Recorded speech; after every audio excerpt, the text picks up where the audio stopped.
আজ সকাল সকাল এমন ঝামেলা হলো, বাজার টাজার করা আমাদের ঘরে আমার ডিপার্টমেন্ট নয়। ছোট্টবেলায় একবার মাংস কাটার দোকানে গিয়ে চিকেন কাটা দেখে নেওয়ার পর জীবনে 20 বছর মাংস খাইনি জানো।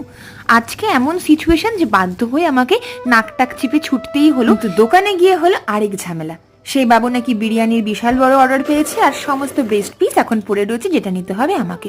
আমাদের ঘরে ওই বুকের মাংস আসা মানেই ছোড়াছুড়ি শুরু হয়, তুমি খাও তুমি খাও, কেউ খেতে চায় না। কি করব, ফেলে দেবো? তারপরে এলো একটা আইডিয়া, জুয়ারও মাথা থেকে এইরকম ভাবে একটু রসুন আর পেঁয়াজ দিয়ে চিকেনটাকে বেশ সুন্দর মিক্সিতে ঘুরিয়ে বল বানিয়ে নিলাম।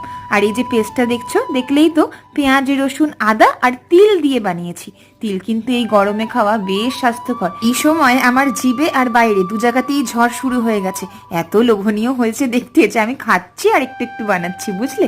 কেমন লাগলো রেসিপিটা জানিও। এত জুসি হয়েছে চিকেনটা না, টপ করে খেয়েও লাইক করতে ভুলো না।